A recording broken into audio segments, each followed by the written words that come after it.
대통령 지지율이 이제 계속 떨어져 있습니다. 보통은 전당대 끝나면 이제 뭐 화합과 통합을 네. 좀 했잖아요. 네. 뭐 5시간 반씩 네. 이렇게 뭐 식사도 하고 했는데 왜 컨벤션 효과가 안 나타나요? 지지층이 분열되었으니까 안 나타나겠죠. 예를 들면 그 분열된 지지층이 내가 지지하는 후보가 졌으니까 나 등답 안 해버릴란다 이러고 이제 답변을 아마 거부하는 경향성들이 높아질 거고. 근데 이제 그 사람들이 그러면 선거 가면 다른 사람 찍냐 이러진 않거든요. 예. 그러니까 이제 말하자면 소위 말하는 고여 있는 지지층인데 이 고여 있는 지지층들이 당장 하나 반응하고 싶지 않다 이런 게 클 거고, 만약에 이게 열광적으로 만약에 하나가 돼서 전당대회가 이루어졌다라면 반응성도 뜨거울 텐데 그렇진 않은 것 같고, 그다음에 이제 최근 한 2, 3주 동안 어쨌든 그 대통령이나 여당이 전국을 반전시킬 만한 말하자면 이슈나 카드를 아직 내진 못 않은 거잖아요. 네. 그러니까 이제 선거를 치르는 과정이었으니까 이제 그런 부분들이 되면 저는 어쨌든 하방선이 조금 낮아진 거, 그러니까 예를 들면 대통령이 대선에서 득표한 것보다 더 낮은 하방선이 구축된 거는 청와대 입장에서는 굉장히 뼈아픈 거지만 뭐 향후에 반전의 여지는 충분히 있다고 봅니다. 지금 이제 정청래 후보를 지지했던 한 40%가 네. 각기 다른 이제 지향들을 가지고 있는 거는 뭐 좀 뭐 그렇게 네. 이제 인정을 하시죠. 뭐 어떤 분은 조국혁신당 계열, 어떤 분은 이제 원래 친노 친문인데 네. 아주 강경, 그리고 또 어떤 쪽은 뭐 이낙연계도 있을 수 있고, 또 정청래 대표 자체를 좋아해서 아예 지지했던 사람도 뭐 저는 여러 가지가 이게 섞여서 이제 40%까지 갔다고 하는데, 그분들과 이번에 김희석 후보를 찍는 이제 뭐 한 60% 치겠습니다. 55에서 60% 하고 생각이 이렇게 다를 수 있나라는 게 이제 뭐 실제로 들어가면 그렇게 많이 다르지 않을 거예요. 실제로 들어가면 많이 다르지 않을 텐데, 지금 드러나는 이 인물에 투영되는 현상적인 어떤 판단으로서 다른 사람이다, 우리랑 다르다 이렇게 하고, 심지어 지금 이재명 대통령도 내가 생각했던 것과 다른 것 같아, 네. 이런 얘기들이 한데 실제로 들어가면 뭐 저는 별로 다르지 않을 거라고 봅니다. 그러니까 저는 그렇게 생각하는데, 네. 다르다고 보고 저도 가까이 지내던 이제 선배들, 네. 과거에 이제 이렇게 좀 민주당 성향으로 오랫동안 뭐 운동을 해왔던 분들이나 이런 분들도 저와 생각이 다른 부분이 많더라고요. 이재명 대통령 잘못한 거 맞다. 유시민 작가 말을 그냥 잘 새겨 들으면 되지, 왜 유시민 작가 말을 잘못했다고 이야기하나, 그렇게 표현할 수 있지. 그걸 가지고 정청래하고 연결시켜서 정청래를 공격하는 수단으로 쓰는 게 맞느냐, 뭐 이런 이야기를 하는 거예요. 네. 이게 다르게 보는 거예요. 한 20년 이상 비슷하게 생각해 왔던 사람이 이번에 이 일을 계기로 다르게 본다는 것이 40% 전체는 아니겠지만 그래도 그 중에서 약간 근데 저는 팬덤 같은 것 같아요. 그러니까 예를 들면 이번 주에 시사저널에서 발표한 사회인 영향력을 보면 네. 유시민 작가가 1위, 김원준 작가 4위거든요. 김원준 씨 4위인가? 뭐 그래요. 그러니까 여전히 이 두 분이 10년 넘게 5위권 안에 포진되어 있어요. 이 얘기는 뭐냐면 민주당 지지층 안에서 가장 강력한 팬덤을 갖고 있는 두 명이라는 거죠. 그 10년여 사이에 정치인은 부침이 있어 왔지만 네. 이 두 분은 어쨌든 민주당 지지층 안에서는 자기 자리를 지켜왔거든요. 그러니까 이제 그 부분에 대한 좀 뭐랄까요, 그런 오랜 세월 동안 그렇게 팬덤을 유지해왔다라는 건 일정 정도 그 팬층들은 그 인물에 대해서 동질감도 갖고, 그 인물에 대해서 그냥 맹목적인 우호 정서도 있고, 뭐 이런 거가 지금 다 반영되어 있는. 그래서 뭐 유심 작가, 저도 뭐 이 방송에서도 많이 말씀드렸고 전 대표님 더 강하게 얘기하고 싶어 하셨으면 저는 뭐 그렇게 살수처럼 굴 필요 없다라는 입장을 계속 갖고 있었거든요. 유심 작가 그렇게 얘기할 수 있어요. 얘기할 수 있고, 그 얘기가 과하다는 얘기도 다 하는 거잖아요. 그래서 확실히 바뀐 네. 현상은 이런 게 있는 것 같아요. 예전에는 우리가 사안별로 논쟁을 했거든요. 네. 근데 여기에 갑자기 사람이 끼어든 것 같아요. 김한 기자를 너무나도 나는 사랑해. 네. 이유불문 김한 기자야 그냥. 네. 이런 게 예전에는 좀 작았어요. 그리고 이 대상인 이제 노무현 대통령 네. 같은 분은 그걸 충분히 수렴해서 그것을 막 가슴에 불을 지르면서 더 막 열의 있게 열정적으로 미래지향적으로 막 이렇게 갔던 이제 지도자의 풍모 품격 이런 게 있었거든요. 근데 지금은 사람만 남아 있고 사안은 덜 중요해지고 그 사람이 상식적이지 않은 얘기를 하는데도 그냥 추종하는 거, 뭐 이런 현상이 좀 도드라지는 것 같아서, 야 이거 지금 앞으로 정치하는 사람들이 특정한 이슈를 다룰 때 정말로 대중성이라는 거, 그러니까 인기, 뭐 엔터테인먼트 이런 이야기 하잖아요. 연예인 기질 이런 것이 점점점 중요해지는 세상으로 가고 있나? 근데 지금 이제 전 대표님이 말씀하신 게 뭐 팬덤의 기본적인 속성인데, 스타덤을 추종하는 팬덤의 속성인데, 달라진 건 뭐냐면 과거에는 이 스타덤은 어쨌든 정치인이었어요.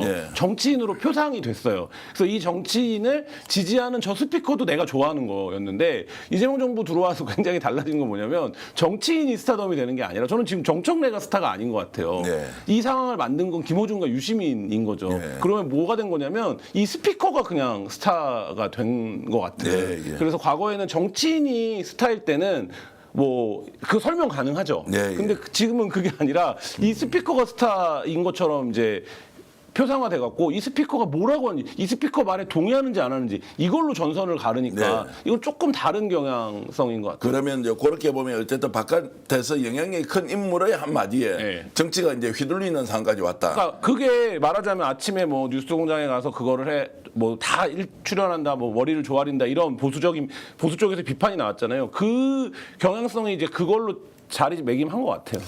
야, 그러면 이제 대중성이라는 것을 이제 대리인을 통해서도 만들어야 되고 단순히 이제 팬층이 넓어졌다가 아니고 그 대리인이 없으면 안 되는 거네요.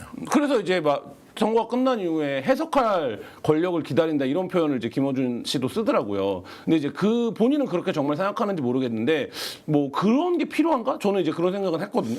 자, 그러면서 보면 김민석 당대표나 송영길 이제 전 대표, 송영길 의원 같은 경우에는 대중성 면에서는 어때요? 이제 대리인이 뭐 우리는 그 사람들이 옳다, 이재명 대통령을 도울 사람이니까 막 그러니까 이런 거예요. 우리는 힘이 없어. 네, 아니 그런 게 아니라 송영길 의원의 예를 들면 송영길 의원이 이번에 굉장한 화제성을 모았잖아요. 예. 그럼 과거의 문법 같으면 나 송영길 씨 잘 몰랐는데 이번에 보니까 괜찮던데.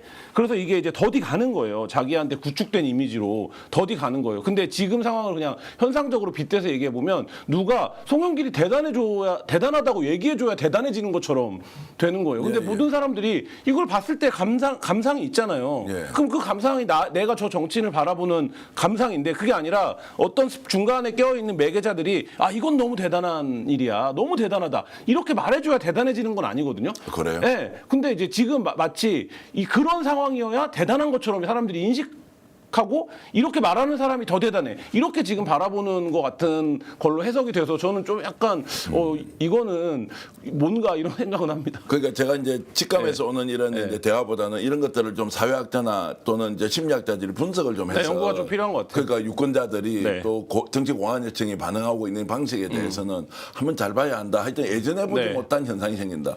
전당대회 끝이 났는데 컨벤션 효과도 없다. 네. 오히려 분열은 줄어들지 않고 더 날카로운 이런 것들이 좀 더 드러나는 것 같다. 이제 이 상황에서 민주당 앞으로 어떻게 하지? 그런데 대중들은 민주당 전당대회에서 우리는 모르겠어, 관심 없어. 뭐 너희들끼리 싸워? 뭐 이렇게 되는 것 같고. 대법원장 문제도 국민의 일반 시각에서 뭐 민주당을 뺀 국민의 일반 시각에서는 재청권이 뭔지, 임명권이 뭔지, 국회의 동의권이 뭔지에 대해서 지금까지 생각해 본 적이 없어. 그리고 지금 민생과 경제 현안은 굉장히 어려워. 그럼 뭐 좀 약간 한 발 떨어져서 볼 수밖에 없는 상황이라면 이제 민주당이 그러니까 당이 지금 얘기한 것처럼 지지층을 결집해가고 민주당의 가치를 지켜가고 민주당이 이슈를 주도하고 이런 역할을 주도적으로 당이 해주고 예. 청은 어쨌든 지금 민생과 뭐 그 경제와 메가 프로젝트로 대표되는 그러니까 국책 프로젝트 이재명의 네, 프로젝트들 이거를 가서 역할 분담을 좀 해서 그렇게 가는 게 맞다고 봅니다. 왜냐하면 지금 어쨌든 2년간은 선거가 없고 대통령은 일을 해야 될 시간이고 김민석 후보는 정치인으로서의 자기의 서사와 입지를 증명해야 되는 시간이기 네. 때문에 그렇게 역할 분담을 좀 해서 가주는 게 그래서 민주당 지지층들이 보기에도 민주당이 역할을 좀 하네 이런 만족감을 얻고 그다음 일반 국민들이 보기에도 이재명 대통령이 당이 안정화되니까 당대표랑 호흡이 맞으니까 민생이 좀 돌아가네. 이재명 대통령도 다시 일을 좀 잘하는 모습을 보이네. 요렇게 조금 안정화되는 시간이 필요한 것 같아요. 그러니까 결국에는 실력을 보이면서 지금 우리 정책 역량이 어느 정도 있는지를 하나하나 해결할 수밖에 없다. 부동산도 너무너무 어렵지만 여기에서 뭐 대안을 가지고 뭔가 해야 될 거 아니에요. 용산 같은 경우도 지금 오세훈 시장하고 저렇게 막 맞짱 뜨듯이 할 거냐. 그럼 이것은 대화로서 풀 거냐. 아니면 특별법을 제정했으라도 뭐 전체 보니까 100만 평쯤 되더라고요. 네. 그중에 한 5% 정도는 이미 뭐 일반 숙소로 다 쓰고 있으니까 그럼 5만 평 정도를 고밀도 개발해서 청년주택을 준다든지 이런 것도 저는 자고 오면 하지 말고 국민한테 딱 드러내놓고 네. 바로 특별법으로 밀어붙이든지 아니면 오세훈 시장을 설득하든지 질질질 끌려가면 이건 최악이다. 맞습니다. 네, 이런 맞습니다. 생각이 좀 들거든요. 네, 맞아요. 그러니까 대통령이 뭐 직접 오세훈 시장을 만나서 단판을 짓는 방법도 있고 예. 정치적으로 인정하고 싶지 않다고 하더라도 뭐 그런 방법도 있을 거고 말씀하신 대로 오세훈 시장이 그렇게 하더라도 우리가 입법으로 처리할 수 있는데 그러면 입법으로 93만 평 중에 우리가 한 뭐 7만 평, 10만 평은 쓰자. 이미 거기 여기 지금 녹지 아니야. 예. 뭐 이렇게 해서 녹지 아니고 지금 일반 그냥 그러니까 그거를 주거지역으로 뭐 쓰고 있는 데가 설득하는 방식도 있으니까. 있고 뭐 이렇게 있을 거예요. 그러니까 그거를 지금 어쨌든 잘 찾아가야 됩니다. 그래서 그것도 용산 개발 문제도 뭐 100만 평 중에서 5만 평 정도만 떼서 하자고 하면 이걸 진짜 계획을 제대로 세워서 청년들한테 좀 희망을 주는 모습으로 가고 또 2차, 3차, 4차 이런 이제 공공의 용도로 이게 청년들 때 허수아비 논쟁 같다라는 생각이 드는데 제가 서울에서만 46년 7년 살아왔는데 용산에 녹지가 어디 있는지를 모르겠어요. 예, 미군 기지만 있다고 다 생각하고 있었죠. 이거 지금 용산에 녹지가 어딘지 아세요? 모르죠, 잘. 네, 몰라요 사람들이. 근데 오세훈 씨가 거기 있다는 거예요, 100만 평이. 근데 제가 서울에서 40년 넘게 살아왔는데 난 용산에 녹지를 가본 적이 없어요. 그러면 이건 뭐냐면 거기에 어쩔 수 없이 미군 기지가 있어서 녹지화된 공간이 있는 거지. 그게 서울 시민들이 오세훈 시장이 말하는 것처럼 일반적인 여가 생활이나 레저를 즐기는 공간이 아니에요, 이미. 그러면 그거를 솔직하게 인정하고 해야 되는데 이게 이제 이재명 대통령이 말한 특정 이슈를 정치 슬로건하는 방식으로 오세훈 시장이 치고 나온 거예요. 왜? 네. 항소심이 시작되니까. 그럼 이거에 왜 말려드냐? 말려들 이유가 지금 전혀 없는 상황인데 오세훈 시장이 이 정치 슬로건 하나를 들고 나와갖고 지금 여의도에 토론회를 하고 막 하고 단 1cm도 양보할 수 없다. 아니 종묘 앞에 세운 4구역에 초고밀도 개발을 해갖고 종묘에서 건물이 보이게 만드는 거를 반대하는 게 서울시장 선거 바로 전이었어요. 네. 근데 이제 그런 정책을 추진하던 분이 이제는 무슨 생태 그거가 돼갖고 이거는 정치 슬로건화 한 거죠. 그러니까 지금 이제 총선까지 2년 가까이 남아 있으니까 지금은 좌고우면이 가장 큰 걸림돌이고 좌고우면이 가장 큰 실패의 요인이 될 수 있다. 확신을 갖고 밀어붙이고 가고 국민들 설득해라. 네. 그러면 정체성도 강화시키는 트랙이 하나 있을 거고 실용적으로 부동산 문제도 공급이 닥치고 공급 수준으로 필요하다면 그 상징을 특별법을 통해서라도 대신 그 집을 줄 때 청년들에게 어떤 기회를 줘서 누가 보더라도 과정이 공정하고 결과가 정의로웠다. 뭐 그렇게 네. 구호로서 외친 거 있지 않습니까? 그러면 그 가구가 뭐 1만 가구다, 뭐 2만 가구다 되면 진짜 거기서 새로운 이제 기회를 가지고 청년들이 좀 살 수 있도록 하고 동시다발적으로 지금 제가 본 부동산 정책 중에는 3층짜리 단독 그 주택 있지 않습니까? 예전에 우리 이야기한 연립주택 같은 거 4층까지 개발하도록 해주고 거기에서 좀 더 많은 청년들이 이렇게 이제 그 들어가서 살 수 있도록 뭐 이런 것들도 오히려 서울에 몇천만 채가 있다고 하니까 그것도 빨리 좀 정부에서 세제까지는 아니어도 저금리로 좀 지원을 해서 있는 집을 증축하고 또는 아예 신축하는데 기간이 뭐 6개월 1년 하면 충분히 가능하니까요. 가능하죠. 이런 것들도 다양한 형태로 형편에 맞게 좀 들어갈 수 있는 집을 그런 마련하면 좋겠다. 정책적인 이슈에 대한 설명이나 이런 게 지금 중요한데 지금 오세훈 시장이 용산공원을 정치 슬로건 하면서 뭔가 좀 상황 자체가 꼬여버린 측면이 있죠. 예, 그런 것들을 어쨌든 좀 책임 있게 좀 밀고 나가면 좋겠다. 개각은 이제 반전 카드가 좀 되겠습니까? 좀 기왕 하는 거 좀 중폭으로 하자라고 하는데. 늘 그 의도를 갖고 개각을 하는데요. 그 의도가 실현되는 적은 사실 별로 없는 것 같아요. 근데 사람이 없다는 그 이야기는 뭐예요? 지금 장관할 사람이 없다. 지금 이것도. 뭐 빈자리가 엄청 많잖아요. 뭐 경찰청장도 아직 뭐 공석이고 뭐 여러 가지 빈자리가 많은데 장관도 그렇고 뭐 풀이나 이런 부분들에 대한 점검도 필요한데 그러니까 필요한 자리 임명 빨리빨리 해야 되는 거는 맞죠. 빨리 해야 될 것 같아요. 그러니까 지금 이 대법원장 공백 사태도 사실 7개월이 된 게 정부와 여당이 좀 더 빨리 적극적으로 나섰어야 되는 측면이 있는데 그러니까 이제 그렇게 지금 비어 있는 자리 곳곳에 요소요소에 비어 있는 자리들에 빨리 사람을 채워둬야 되고 개각이 필요하다라고 하면 저는 그 쇄신으로서의 개각이 필요하다면 지금 경제 라인, 경제 민생 라인인 것 같아요. 그러니까 사람들이 이 부분에 대해서 지금 약간 불신을 갖기 시작한 거잖아요.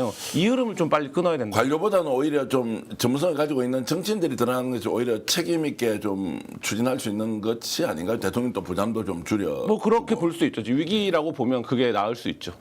하여튼 그런 것들이 이제 개각을 통해서 반전 계기를 이재명 대통령이 만들어낼 것이다. 이제 이렇게 보고 있습니다. 어쨌든 어려울수록 냉정하게 상황을 예의주시하면서 잘 풀어 나가기를 바라고요. 근데 지지율 떨어졌다고 하니까 기분은 상당히 뭐 지지율이 깡패인데 네, 깡패죠. 대통령이 어쨌든 지지율 높이는 것은 결국 민심을 더 얻고 덜 얻고 하는 것인데 지금은 대통령 뜻에 맞출 사람이 좌고우면하지 말고 승부수를 던지듯이 지금 밀고 가야 한다. 3대 메가 프로젝트는 일부이고 본질적으로는 서울부동산 문제 그리고 지금 다른 여러 가지 이제 민생 현안들을 챙기는 것들도 동시에 갔으면 좋겠다. 오늘 일요일 저녁에 역전용사들 한겨레 20일 김한 기자와 함께했고요. 여러분들이 이 방송 재밌게 보셨다면 좋아요, 구독 눌러주시고 요즘 구독자 많이 네. 빠졌는데 그래도 최선을 다해서 노력하겠습니다. 일요일 저녁인데요. 행복하게 보내시고 또 다음 시간에 김왕 기자와 함께 하겠습니다. 인사드리면서 프로그램 모두 마치겠습니다. 여러분 고맙습니다. 네, 감사합니다.